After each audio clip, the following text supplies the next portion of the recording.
Bismillahirrahmanirrahim. Assalamualaikum warahmatullahi wabarakatuh. Teman-teman sekalian, dengan saya Edi Mulyadi dari Forum News Network FNN Bang Edi Channel.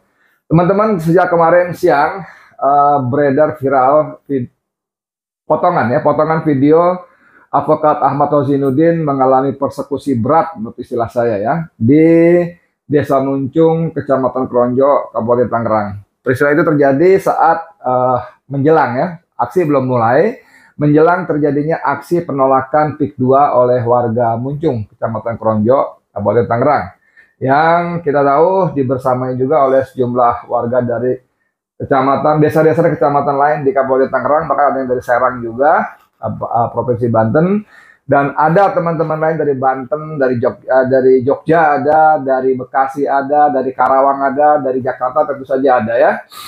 Nggak usah sebut lagi sejumlah tokoh nasional yang hadir pada acara kemarin ya. Cuman saya mau fokus lagi kepada peristiwa persekusi berat istilah saya yang dialami oleh Ahmad Rozinuddin, yang ironis dan mirisnya dilakukan oleh sebagian warga Desa Muncung itu sendiri ya. Nah, sebelum panjang lebar ini videonya saya putar ulang lagi. Silakan. Sampai ke atau langsung atau live sawah, itu live semua kan. Ini aku baru mau pasang live. Oh, mulai nggak terlalu banyak ya. Udah berkurang. Jalannya Udah berkurang vigonya. Ini mau live nih. Ya, alhamdulillah. Ya.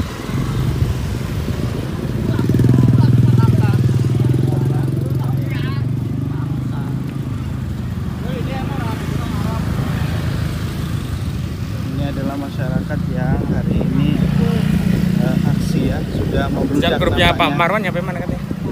Tadi baru di tol. Oh, ada ketinggalan. Aku nggak mau ya? Ada apa? Main aja, jalan. Main.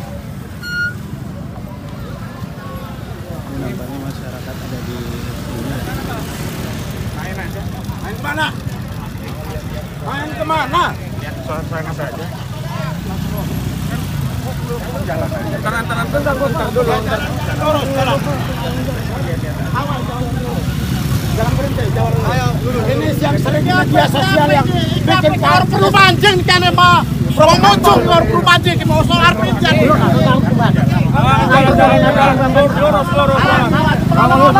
Lurus. Harus perlu mancing Pak. Apa kek? Lurus ini. Jalan. Udah jalan. Iya. Lihat. Oh, lihat suruh aja, Pak. Awal dabal. Jangan begitu. Itu kantor ini. Masyarakat ngedukung P2. Ini usir ini. Ini provokator nih, usir nih. Pulang. Lewat, Bang.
Kendaraan nanti saya amankan ya. Masa. Jangan nih lah. Saya diperlakukan seperti ini. Ngerti dia masa. Melindungi saya. Ini melindungi, Bapak ini saya melindungi nih Bapak. Saya dipukul Pak. Saya dipukul Pak belakang. Proses yang mukul.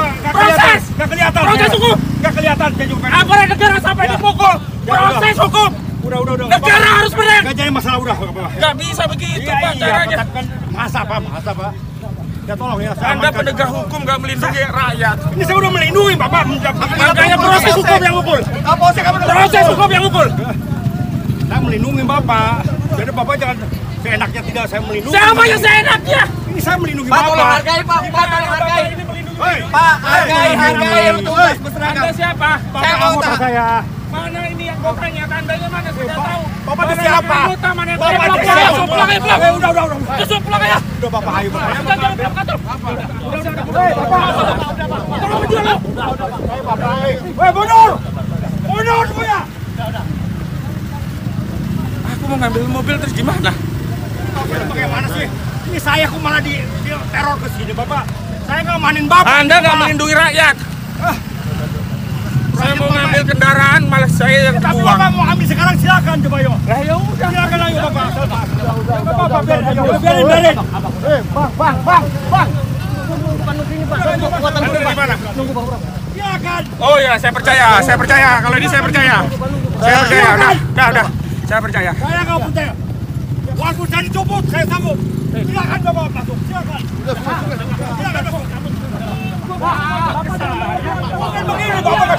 Udah saya kawal. Oh, kamu waktu saya lapor ke Kapolri. Bukan. Listo saya ke Prabowo. Ini Kapolri ada DDR. DDR saya proses nanti. Saya hafalkan nama kamu. DDR. Udah.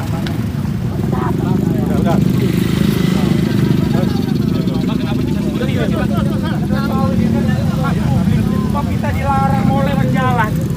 Memang negara sudah nggak ada di Republik ini. Tadinya alasannya dengan apa Pak? Nggak tahu mereka. Saya mau balik ngambil kendaraan, nggak boleh ngambil kendaraan. Apa mau mereka? Saya kalau begini kan nggak bisa pulang nih. Terus saya mau kemana ini? Jalan kemana ini? Di sana ada ada Ki Hafiz. Ada Ki Hafiz. Pulang kemana namanya? Saya mau pulang nanti lah. Iyalah. Kita mau jalan-jalan dulu. Ada orang di sana. Kan suka-suka saya mau pulang, mau jalan.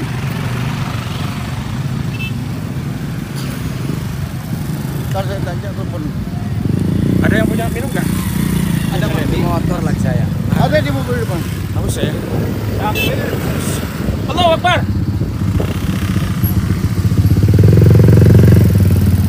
Bisa disuruh jangan ribut. Siapa yang nyuruh? Jangan tahu ya. Gak ada jalan lain ya lewat sana. Ngapain? Nggak usah pulang. Enggak. Cuma ngambil jalur ke sana istirahat dulu. Bangsat kapolseknya itu berlebihan dia ngomongnya, ngapain Makanya coba? saya persoalin tadi. Dia malah melindungi yang ngusir kita, bukan melewat melindungi kita ngusir. Pegadingan mana? Pegadingan mana? Oke, kasih. Tunggu pasukan kita banyak. Udah. Nah, ini Nazruddin ada di sini nih, dikejar-kejar orang dia. Dari mana tuh? Kata-kata seperti itu. Oh, dari polisi bukan? Oh, bukan tim kita. Dari polisi oke, aku salam-salaman dulu. Capek sama polisi. Oh, udah Bu, udah dikasih tadi. Alhamdulillah, udah seger. Pemanasan dikit lah. Namanya tadi siapa Pak itu? Kapolsek Oh, itu? iya. Dedi ya kalau nggak salah ya. Dedi ya. Berlebihan ya. Bahasanya kayak bukan anggota aja gitu. Kayak preman nih Bas. Teman-teman bisa Anda lihat ya bagaimana luar biasa jahatnya kalau saya bilang ya, didorong-dorong, ditarik kiasnya dari belakang, apalagi lah ditarik tangan segala macam. Dan saya melihat sejumlah polisi yang hadir di sana nyaris tidak melakukan apa-apa kecuali kapolseknya ya. Nah, ada pelajaran penting dari peristiwa ini. Pertama, teman-teman sekalian ya, Ahmad Rozinuddin seorang pengacara, advokat Muslim yang gigih, istiqomah, sebagaimana Said Didu selama berbulan-bulan melakukan pembelaan kepada warga Kabupaten Tangerang khususnya dan Banten pada umumnya terhadap kezaliman yang dilakukan oleh Pantai Indah Kapuk II milik Aguan Kusuma ya, Aguan atau Sugianto Kusuma. Dan kita tahu juga dalam banyak pengakuan warga di sana bagaimana Aguan dengan menggunakan kaki tangannya Ali Hanafi telah menjadi monster yang sangat mengerikan bagi pemilik lahan di sana yang terjadi perampasan ya. Memang dibeli tapi dengan harga yang suka-suka mereka. Tanah belum selesai kesepakatan sudah diuruk, ditimbun, bahkan pemiliknya tiba-tiba dikriminalisasi, banyak juga yang penjara dan akhirnya mereka bisa keluar dengan satu syarat mau melepaskan tanahnya. Itu terjadi dalam banyak peristiwa antara lain dialami oleh Charlie Chandra dan banyak yang lainnya. Yang saya mau bilang adalah satu, bagaimana mungkin seorang Ahmad Rozinuddin yang saya kenal sangat baik dia ya, dan juga sekarang ini dia menjadi koordinator tim advokasi anti oligarki rakus perampas tanah ya, ada 20 orang termasuk saya yang menggugat PIK 2 Aguan untuk atas perbuatan melawan hukum yang mereka lakukan ya. Dan itu sudah bergulir pada sidang, 3 kali sidang di Pengadilan Negeri Jakarta Pusat. Kembali ke soal Ahmad Rozinuddin tadi teman-teman sekalian.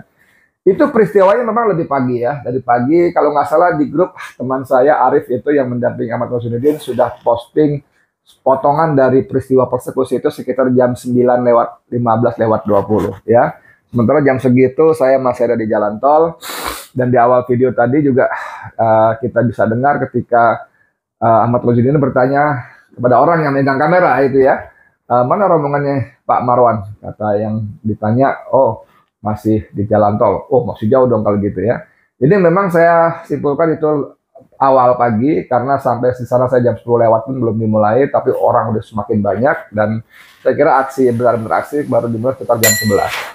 Nah itu yang pertama, pelajaran buat kita adalah bahwa dengan berbagai sebab sebaiknya ya kita tidak tampil sendiri, terutama di lokasi-lokasi yang rawan seperti itu. Walaupun kita punya keyakinan Allah akan menjaga kita, itu benar, pasti itu benar. Cuman dalam tataran prakteknya bahwa penjagaan itu dari Allah itu tetap harus kita usahakan juga dari diri kita, entah dari teman segala macam. Yang kedua teman-teman sekalian, saya juga merasa sangat nggak enak kalau sebutnya miris ya. Bagaimana aksi yang kemudian agak siang diikuti oleh lebih dari 3.000 atau bahkan 5.000 masa itu di lokasi saat itu memang nyaris belum ada ya. Saya kira karena kendala lokasi yang memang relatif lebih jauh ya. Saya berangkat pagi sekali ke rumah Said Didu jam 7 kurang lewat sedikit sampai rumah Said Didu jam 7 lewat sedikit. Lalu kami segera berangkat ke daerah Cipinang karena ada Ketua Umum Partai Masyumi Dr. Ahmad Yani SHMA hajatan ya, jadi kami hadir di akad nikah saja. Itu pun sampai lokasi saya hitung tidak sampai 10 menit, bahkan akad nikah belum mulai pun, belum berlangsung pun kami sudah pergi meninggalkan lokasi untuk menuju ke lokasi di Desa Muncung itu yang qadarullah memang lumayan jauh dan perlu waktu yang cukup panjang. Dan teman-teman yang disebut jawara segala macam itu yang sungguh-sungguh kita harapkan bantuannya memang belum hadir juga. Saya kira juga mengalami kendala transportasi ya. Itu yang kedua. Yang ketiga, teman-teman, yang jauh lebih penting dari itu semua adalah bahwa kalau para preman atau orang-orang yang dibayar oleh oligarki aguan itu bisa begitu keras dan, sorry ya kalau saya sebut biadab, bersemangat melakukan kejahatan, mendukung kezaliman itu, pertanyaannya teman-teman sekalian, kenapa kita-kita yang berada dalam jalur kebenaran tidak sesemangat mereka? Nah, ini maksud saya. Allah janjikan bahwa apabila kita berjuang di jalan Allah, beramar ma'ruf, khususnya nahi munkar, maka Allah janjikan balasan yang luar biasa besarnya. Ya, banyak firman Allah dan hadis-hadis Rasulullah SAW yang menjelaskan soal itu. Salah satunya misalnya yang paling saya suka antara lain di surat At-Taubah ayat 111. Ya, a'udzubillahi minasyaitonirrajim. Innallaha ashtara minal mu'minina anfusahum wa amwalahum bi anna lahumul jannah. Sesungguhnya Allah telah membeli dari orang-orang beriman itu jiwa dan harta mereka untuk ditukar dengan surga. Di annalahumul jannah. Bayangkan ya. Dan itu terjadi yuqatiluna fi sabilillah. Mereka berjuang di jalan Allah, mereka berperang di jalan Allah, wa yaqtuluna wa yuqtalun. Mereka membunuh atau terbunuh.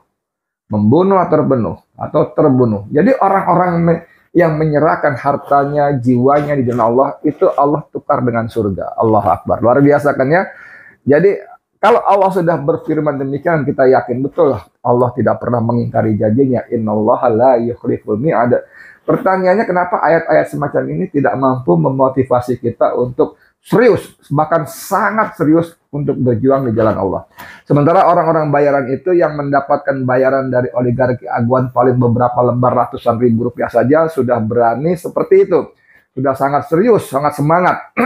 Padahal hanya beberapa lembar ratus ribu saja, beberapa ribu. Saya ngobrol ketika ada pagar yang memisah antara jalan dan diisi massa anti PIK 2 dan sebagian kecil kira-kira 100 orang yang mendukung PIK 2. Saya tanya, ternyata di sana orang-orang ini dari semalam standby di sana dan mereka dibayar antara 250.000 sampai 500.000 rupiah.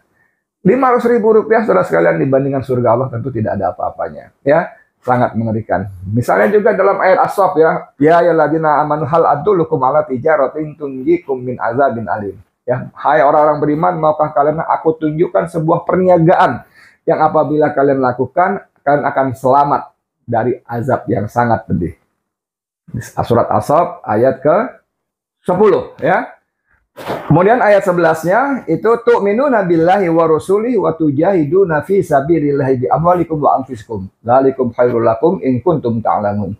Jadi kata Allah, kalau kita bersedia berniaga pada Allah, dengan Allah, akan Allah selamatkan kita dari azabnya yang pedih. Apa? Kita beriman pada Allah, kemudian beriman pada Rasulnya, berjihad di jalannya dengan harta dan jiwa kita.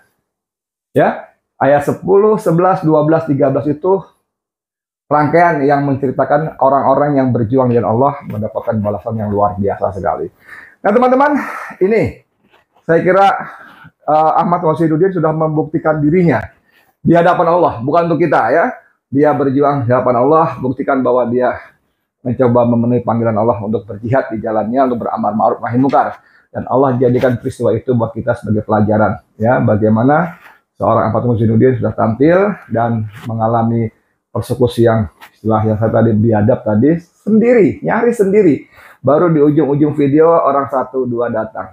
Matra ketika dia ditarik, didorong, aduh, susah saya menceritakan dalam video tadi. Dia nyaris sendirian. Entah kemana kita ya, dengan berbagai sebab, dalam transportasi dan lain sebagainya, kita tidak bisa mendampingi, membersamai Ahmad Rosiduddin. Semoga menjadi amal soleh buat teman kita Ahmad Rosiduddin khususnya, dan Allah mengampuni segala dosa-dosa kita semua. Semoga ketika Allah menolong kita menyelamatkan Indonesia dari cengkraman oligarki bejat laknat yang difasilitasi oleh para pejabat keparat, supaya Indonesia tidak jatuh ke dalam cengkraman mereka. Amin ya rabbal alamin. Saya Edi Mulyadi untuk FNN, untuk Indonesia lebih baik. Assalamualaikum warahmatullahi wabarakatuh.